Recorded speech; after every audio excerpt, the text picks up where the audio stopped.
Hey gang, it's JC and this is your daily dose for Monday, July 26th, 2010, a cooperative venture with Mind Active in beautiful downtown Brentwood. Archives at the top of the page, Dave Murray's weather forecast in the corner. Also, you can subscribe to the audio on iTunes and check us out anytime. We continue on in our 15-month paid vacation, another beautiful day at the pool. We're playing baseball tonight in beautiful downtown Sauget, Illinois. We'll see everybody out there. All right, in Chicago over the weekend, not a great weekend for the St. Louis Cardinals, but a great weekend for the Cubs-Cardinals rivalry. It was a lot of fun, as a matter of fact. You know, it was brutally hot on Friday. I mean, so hot you could barely even stand it. And then I got back to the hotel after the game on Friday afternoon, and about 90 minutes later the rain started, and it didn't stop until 8 inches of rain had fallen overnight and into Saturday morning. There were floods all over the place. Some of the highways were even shut down. And about 45 minutes before the game was supposed to start, it just miraculously cleared up. And if you turned on your television to watch the game on Saturday at noon, you might not have known that anything had even transpired. It was a pretty rough night. Now on Friday afternoon, Fast Eddie Scholar threw out the first pitch at Wrigley Field, made it all the way. As a matter of fact, I told him, I saw him right before he went out there, and I said, aim high. Nobody will laugh if you throw the ball over the catcher's head, but if you bounce it in, they'll never let you forget it. So he aimed high and he did just great. Congratulations, Fast Eddie out there. We'll see you soon up there in Alton. Matt Holliday. Well, we should have won that game last night in the 10th inning, but Matt Holliday doesn't know how to run the bases, because he's going to tag up, then he's going to go, then he's going to tag, then he's looking over his shoulder the wrong way. He never bothers to pick up Jose Oquendo, his third base coach. You know that I am not a fan of the way he plays left field. He still doesn't know how to go back on a fly ball over his head. You saw Ryan Ludwig on Saturday do it the right way. Even the one that went over his head, he still did it the right way. The other one, he put his head down, ran, and then looked up and caught it. So, you know, I'm just getting a little tired of the nonsense of Matt Holliday, and this has nothing to do with his salary. This just has to do with fundamentals of baseball. He's not doing it. By the way, in Chicago over the weekend, I saw a billboard, big giant letters on the highway that says, "Your wife is hot." And then as you get closer to the billboard, in smaller print, it says, "Time to get your air conditioning fixed." Pretty clever. And the other one, I thought I got a shot of this, and when I looked at the camera, it turned out that the t-shirt had been blown in the wind and it turned sideways, so you couldn't really see it. But, you know, they sell a lot of t-shirts outside of Wrigley Field, as they do at Busch Stadium. And a lot of it has to do with the Cubs-Cardinals rivalry and just, you know, just ripping on the Cardinals and stuff. But I will say this one was really funny. It said, "What did Jesus say to the Cubs?" And below it says, "Don't do anything until I get back." Pretty good. Almost bought that shirt. All right, Whitey, over the weekend, congratulations. But I got to tell you, again, here we go.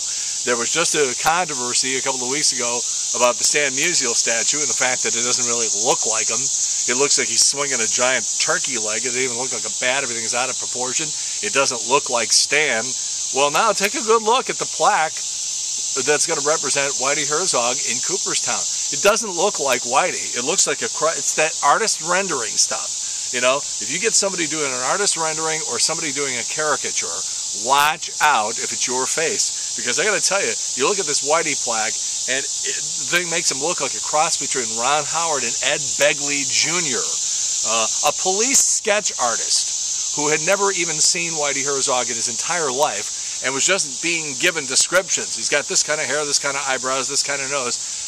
Probably would have come up with a drawing of Whitey that looks more like this plaque does in Cooperstown. I don't know how these guys get away with it. All right, and this is sort of a baseball-related story. 7 of the top 10 hottest housing markets are in California. People still want to live in California. However, people are bailing out of Florida like nobody's business. 7 of the bottom 10 markets for housing are in Florida, and you'll never guess what number 9 is. That's right, your home of the spring training St. Louis Cardinals, Jupiter, Florida. So, if you got some money and you want to make an investment and buy cheap and then have some place to stay when you're down at spring training and maybe be able to go down once in a while, if you got some money laying around, they're getting 84% of the value on homes. Go down there and make a killing. All right, by the time you are watching this, we will know Well, the name is that has been chosen for the new St. Louis Rams mascot. The leading vote getters are Archie, Rammer, Ramsey, Rampage, and Rush. That's really pathetic. How about Fumbles, the St. Louis Rams mascot? How about Unembraceable You, E-W-E? Or, I don't know, why don't you name the mascot Shad? Then at least that poor guy up in north central Illinois who's trying to buy the team gets something out of the deal. And by the way, the latest rumor now, Terrell Owens possibly becoming a St. Louis Ram. Well, this would be out of character for this organization and especially for Steve Spagnuolo. But we need receivers. We're desperate. We don't have anybody to catch the ball. And so they might just do it. But I got to tell you this, if they bring Terrell Owens to St. Louis, please don't anybody be surprised when he turns out to be Terrell Owens. It's like sort of paraphrasing Bill Maher. He sees women who marry Charlie Sheen and then seem absolutely shocked when he turns out to be Charlie Sheen. The Kings of Leon at the Verizon Wireless Amphitheater of... This is like one of these stories you can't make up. So the drummer's playing and there's pigeons. And the pigeons are just pooping all over him. And I don't know, there were some country shows out there where I think the pigeon droppings were the best part of the show. And by the way, what's with the Verizon Wireless Amphitheater on one of these hot days, 97 degrees, and they just mysteriously jack up the price of a bottle of water from $3.50 to $4.50? Well, there's not enough gouging going on out there already? All right, last year was the summer of death. Everybody from Michael Jackson, Farrah Fawcett, Patrick Swayze, Ed McMahon. There were like 24 celebrities or alleged celebrities who kicked the bucket.